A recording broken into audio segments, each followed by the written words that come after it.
ಹಾ, ಆನಂದ್ ಅವರೇ. ನಮಸ್ಕಾರ. ನಾನು ನಿಮ್ಮ ವಾಣಿಯಿಂದ ಬಳಗಾರರು ಅಂತ ಮಾತಾಡೋದು. ನಮಸ್ತೆ. ಗೊತ್ತಾ ನಾನು ಯಾರು ಅಂತ?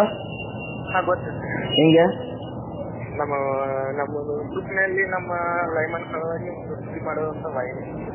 Super, thank you. ಆಮೇಲೆ ನೀವು ಒಂದು ಅದ್ಭುತವಾದ ಕಾರ್ಯ ಮಾಡಿದ್ದೀರಾ. ಮೊನ್ನೆ ನಾನು ಫೇಸ್ಬುಕ್ ಅಲ್ಲಿ ಆಮೇಲೆ ಟಿವಿಲೆಲ್ಲ ನೋಡಿದೆ. ಏನದು, ಏನಾಗಿತ್ತು, ಯಾಕೆ ಹೋಗಿದ್ರಿ, ಅಷ್ಟೊಂದು ರಿಸ್ಕ್ ಕೆಲಸ ಮಾಡೋಂಥದ್ದು ಏನಿತ್ತು ಅಲ್ಲಿ? ವಾಟರ್ ಸಪ್ಲೈ ಸರ್ ಅದು. ಓಕೆ. ವಾಟರ್ ಸಪ್ಲೈ ಅಂತ ನಾವು ಕುಡಿಯೋ ನೀರು ಕೊಡೋದು ಸರ್ ಊರಿಗೆ. ಸರಿ, ಯಾವ ಊರಿಗೆ ನೀರು ಕೊಡೋದು? ಜುಗುಳು ಸರ್. ಜುಗುಳು? ಜುಗುಳು. ಯಾವ ತಾಲೂಕು? ಕಾಗವಾಡ ತಾಲೂಕು ಜುಗುಳು.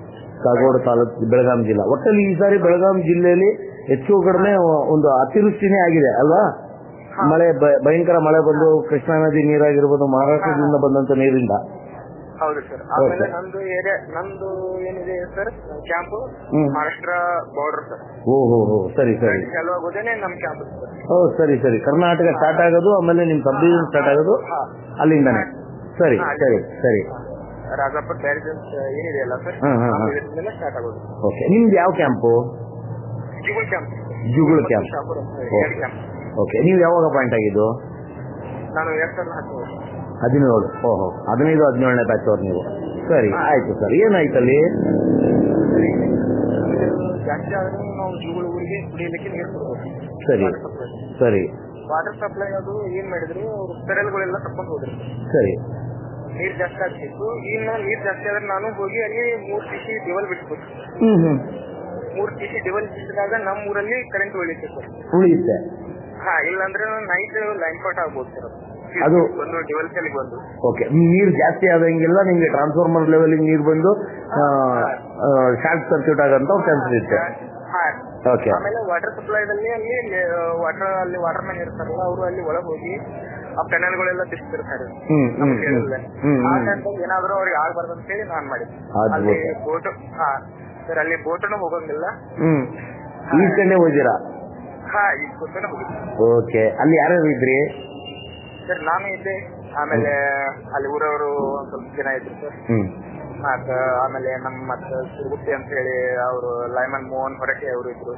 ಆಮೇಲೆ ಮಂಗಾವತಿ ಅವರು, ಯಾಕೂಬ್ ದತ್ತಗಾರ್ ಅಂತ ಹೇಳಿ ಅವರು ಎಲ್ಲ ಅವರು ಇದ್ರು. Okay, super. ಅದ್ಭುತವಾದ ಕಾರ್ಯ ಮಾಡಿದ್ದೀರಾ. ಆಮೇಲೆ ನಿಮ್ಮ ವಿಡಿಯೋ ನೋಡಿ ತುಂಬಾ ಖುಷಿ ಆಯ್ತು. 2-3 ವಿಡಿಯೋ ಮಾಡಿದ್ವಿ. ಈ ಮಳೆಗಾಲದಲ್ಲಿ ನಮ್ಮ ನಿಜವಾದ ಲೈನ್ ಮ್ಯಾನ್ಗಳು ಎಷ್ಟೆಲ್ಲ ಕಷ್ಟಪಡ್ತಾರೆ, ಎಷ್ಟೆಲ್ಲ ಲೈಫ್ ರಿಸ್ಕ್ ತಗೊಂಡು ಕರೆಂಟ್ ಕೊಡ್ತಾರೆ ಜನಕ್ಕೆ ಅನ್ನೋದನ್ನ ಒಂದು ತೋರಿಸುವಂತ ಪ್ರಯತ್ನ ಅಷ್ಟೇ. ಇಲ್ಲಿ ಏನು ನಮ್ದೇನು ಸ್ವಾರ್ಥ ಏನಿಲ್ಲ. ಆಮೇಲೆ ಜೊತೆಯಲ್ಲಿ ಏನಾಗ್ತಾ ಇದೆ ಅಂದ್ರೆ, ಒಂದಿಷ್ಟು ಹುಡುಗರು ಎಲ್ಲೋ ಒಂದು ಕಡೆ ಸೋಷಿಯಲ್ ಮೀಡಿಯಾದಲ್ಲಿ ವೈರಲ್ ಆಗೋದಕ್ಕೋ ಅಥವಾ ಜನ ಅವ್ರನ್ನ ಗುರುತಿಸ್ಲಿ ಅಂತ ಸೇಫ್ಟಿ ಎಕ್ವಿಪ್ಮೆಂಟ್ಸ್ ಬಳಸದೆ ಏನೇನೋ ಕೆಲಸಗಳು ಮಾಡ್ತಾ ಇದಾರೆ ಅಲ್ವಾ? ಅದು ಆಗದೆ ಇರ್ಲಿ, ಮಾಡ್ಲಿ, ಅವ್ರು ಫೇಮಸ್ ಆಗ್ಲಿ, ಅವ್ರನ್ನ ಜನ ಗುರುತಿಸ್ಲಿ, ಅವರು ಹೀರೋಗಳಾಗ್ಲಿ, ಏನ್ ತಪ್ಪಿಲ್ಲ. ಆದ್ರೆ ಸೇಫ್ಟಿಗೆ ಒತ್ತು ಕೊಡಿ. ನಿಮ್ಮನ್ನು ನೋಡ್ದೆ ಆಕ್ಚುಲಿ. ಪಾಪ ನೀವು ಆ ಪರಿಸ್ಥಿತಿಲಿ ನೀವು ಏನ್ ಸೇಫ್ಟಿ ಅಂತ ನಾವೇನ್ ಹೇಳೋದು? ನಿಮ್ಗೇನು ಸೇಫ್ಟಿ ಮಾಡ್ಕೊಳಕ್ಕಾಗತ್ತೆ ಅಲ್ವಾ? ಕಷ್ಟ ಇದೆ. ಅದು ಅಂತ ಪರಿಸ್ಥಿತಿಲಿ ಆದಷ್ಟು ಸೇಫ್ಟಿ ಝೋನ್ ನ ಕ್ರಿಯೇಟ್ ಮಾಡ್ಕೊಂಡು ಎರಡೂ ಕಡೆ ಒಂದಿಷ್ಟು ಸೇಫ್ಟಿ ಮಾಡ್ಕೊಂಡು ಕೆಲಸ ಮುಂದುವರಿಸಿ. ತುಂಬಾ ಅದ್ಭುತವಾದ ಕಾರ್ಯಗಳು ಮಾಡ್ತಾ ಇದ್ರೆ ಉತ್ತರ ಕರ್ನಾಟಕದ ಲೈನ್ ಮ್ಯಾನ್ಗಳೆಲ್ಲ. ಇವತ್ತು ನೀವು ಲೈಫ್ ರಿಸ್ಕ್ ತಗೊಂಡು ನೀವು ಹೋಗಿ ದುರಸ್ತಿ ಕಾರ್ಯಗಳನ್ನು ಮಾಡ್ತಾ ಇದ್ದೀರಾ. ನಿಮ್ಗೆಲ್ಲ ಒಳ್ಳೇದಾಗ್ಲಿ. ಕರ್ನಾಟಕದ ಜನತೆ ಕಡೆಯಿಂದ, ನನ್ನ ಕಡೆಯಿಂದ ನಿಮ್ಗೆ ಹೃತ್ಪೂರ್ವಕ ವಂದನೆಗಳು. ಆನಂದವ್ರೆ, ತುಂಬಾ ಒಂದು ಒಳ್ಳೆ ಕೆಲಸ ಮಾಡ್ತಾ ಇದ್ದೀರಾ. ಆಮೇಲೆ ನಿಮ್ಗೆ ಯಾವ್ಯಾವ ಮೀಡಿಯಾದವ್ರು ಕಾಂಟ್ಯಾಕ್ಟ್ ಮಾಡಿದ್ರು? ಪಬ್ಲಿಕ್ ಮೀಡಿಯಾದವರು, ಆಮೇಲೆ ಪಬ್ಲಿಕ್ ಟಿವಿ ಅವರು ಸರ್. ಮುಂದೆ ನಂಬರ್ 1 ನ್ಯೂಸ್ ಅಂತ ಹೇಳಿದ್ದಾರೆ, ಅವರು ಮಾಡಿದ್ದಾರೆ. Very good, very good. ಆಮೇಲೆ ನಮ್ಮಲ್ಲಿ TV9 ಅವರು ಮಾಡಿದ್ದಾರೆ. Very good, very good. ಆಮೇಲೆ ಪೇಪರ್ ಸಂಯುಕ್ತ ಕರ್ನಾಟಕ ಮಾಡಿದ್ದಾರೆ, ಅವರು ಮಾಡಿದ್ದಾರೆ. Very good, very good. ಆಮೇಲೆ ಇಲ್ಲಿ ಒಂದು ಕೆಲವೊಂದು ನಮ್ಮಲ್ಲಿ ಜೂಗುಳದಲ್ಲಿ ಇರತಕ್ಕಂಥ ನನ್ನ ವಿಡಿಯೋನು ಕಂಪಲ್ಸರಿ ಅದ್ರ ಸಲುವಾಗಿ ನಾನು ಮಾಡಿದ್ದಲ್ಲ. Very good. ಊರಾಗಿನವರು ಮಾಡಿನೇ ಅದನ್ನ ಹಾಕಿದ್ರು. ಜುಗುಳ್ ಜುಕರ್ಸ್ ಅಂತ ಹೇಳಿದ್ದಾರೆ ಸರ್. ಇಲ್ಲಿ ಯಾಕಂದ್ರೆ ಫೌಂಡೇಶನ್ ಅಂತ ಹೇಳಿ ನಮ್ಮ ಊರು ಜುಗುಳು ಊರದಲ್ಲಿ ಏನಿದಾರಲ್ಲ ಸರ್, ಅವರು ನಂದು ಇದು 3ನೇ ಫ್ಲಡ್. 2019ರಲ್ಲಿ ನೋಡಿದ್ದೀನಿ ಸರ್, 21ರಲ್ಲಿ ನೋಡಿದ್ದೀನಿ ಸರ್, 24ರಲ್ಲಿ ಇದು 3ನೇ ಫ್ಲಡ್ ಸರ್. 3ನೇ ಫ್ಲಡ್ ಅಲ್ಲಿ ಕೆಲಸ ಮಾಡ್ತಾ ಇದ್ದೀರಾ ನೀವು? ಹೌದು ಸರ್.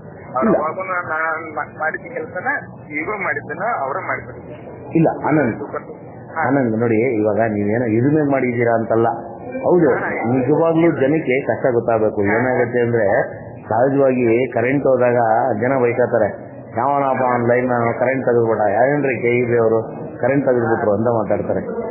ಹೌದು ಸರ್, ಅದೇ ಇರೋದೇ ಸರ್, ಎಲ್ಲರೂ ಹಂಗೆ ಮಾತಾಡೋದು. ಹೌದು, ಅದಕ್ಕೋಸ್ಕರನೇ ಹೌದು. ಅಲ್ಲ, ಅದೇನಾಗುತ್ತೆ ಅಂದ್ರೆ ಜನಕ್ಕೆ ಗೊತ್ತಾಗಬೇಕು, ಹೌದು ಏನ್ ಕಷ್ಟಪಡ್ತಾರೆ, ಒಬ್ಬ ಪವರ್ ಮ್ಯಾನ್ ಏನ್ ಕಷ್ಟಪಡ್ತಾನೆ ನಮ್ಗೆ ಕರೆಂಟ್ ಕೊಡೋದಕ್ಕೆ ಅಂತ ಜನಕ್ಕೆ, ಸಾರ್ವಜನಿಕರಿಗೆ ಗೊತ್ತಾಗಬೇಕು. ನೀವೊಂದು ಅದ್ಭುತ ಕಾರ್ಯ ಮಾಡಿದ್ದೀರಾ, ತಪ್ಪಲ್ಲ. ಆದ್ರೆ ಮುಂದಿನ ದಿನಗಳಲ್ಲಿ ಆದಷ್ಟು ಸೇಫ್ಟಿ ಬಗ್ಗೆ ಒತ್ಕೊಡಿ, ಅದ್ಭುತವಾದ ಕೆಲಸಗಳನ್ನ ಮಾಡಿ. ಇಲಾಖೆಗೆ ಒಂದು ನೋಡಿ, ಇವತ್ತು ನಿಜವಲ್ಲೂ ನೀವು ಮಾಡಿರೋ ಕೆಲಸಗಳು, ನೀವಾಗಿರ್ಬೋದು, ಸಂತೋಷ ಆಗಿರ್ಬೋದು, ಧೀರಜ್ ಆಗಿರ್ಬೋದು, ಸಂತೋಷು, ಆಮೇಲೆ ಅನಿಲು, ಬಸಣ್ಣಪ್ಪ, ನೀವೆಲ್ಲ ಮಾಡಿರೋದು ಒಂದು ನಿಜವಾಗ್ಲೂ ಇನ್ಸ್ಪೈರಿಂಗ್ ಕೆಲಸ. ತಮಾಷೆ ಇಲ್ಲ ಅದೆಲ್ಲ. ನಾವು ರೋಡಲ್ಲಿ ಹೋಗೋವಾಗ ಒಂದು ಗುಂಡಿ ಇದ್ರೆ ಗಾಡಿನ ಅಲ್ಲಿ ನಿಲ್ಸಕ್ಕೆ 100 ಸರಿ ಯೋಚನೆ ಮಾಡ್ತೀವಿ, ಮುನ್ಗೋಗ್ಬಿಡ್ತೀವೇನೋ ಅಂತ. ಅಲ್ಲ, ನಿಮ್ಗೇನ್ ಸೇಫ್ಟಿ ಬೆಲ್ಟ್ ಇಲ್ಲ, ಸೇಫ್ಟಿ ಜಾಕೆಟ್ ಇಲ್ಲ, ಏನಿಲ್ಲ, ಅಲ್ಲಿ ಏನಿರುತ್ತೋ ಗೊತ್ತಿಲ್ಲ, ಹಾವಿರುತ್ತಾ, ಚೋಳಿರುತ್ತಾ, ಮುಳ್ಳಿರುತ್ತಾ, ಏನೂ ಗೊತ್ತಿಲ್ಲದಂಗೆ ಹಂಗೆ ನುಗ್ಗಿ ನೀವು ಹೋಗಿ ಕೆಲಸ ಮಾಡ್ಕೊ ಬರ್ದಿದ್ಯಲ್ಲ, ಅದು ನಿಜವಾಗ್ಲು ಯಾರು ಬೇಕಾದಂತ ಪ್ರಶಂಸಿಸಬೇಕಾದಂತ ಕೆಲಸ. ನೀವು ತುಂಬಾ ಒಳ್ಳೆ ಕೆಲಸ ಮಾಡಿದ್ದೀರಾ. ಆನಂದ್, ಈ ಕೆಲಸ ಮುಂದುವರಿಸಿ. ಇನ್ನು ಮುಂದಿನ ದಿನಗಳಲ್ಲಿ ನಿಮ್ಗೆ ಒಳ್ಳೆ ಒಂದು ಸ್ಥಾನಮಾನ ಸಿಗ್ಲಿ ಅಂತ ನಾನು ಕೇಳ್ತಾ ಇದ್ದೀನಿ. ಇಷ್ಟೊಂದು ನಮ್ಮ ಜೊತೆ ಮಾತಾಡಿದ ಧನ್ಯವಾದಗಳು ಆನಂದ್. Thank you. ಧನ್ಯವಾದಗಳು. Thank you. ಒಳ್ಳೇದಾಗ್ಲಿ ಆನಂದ್. Thank you.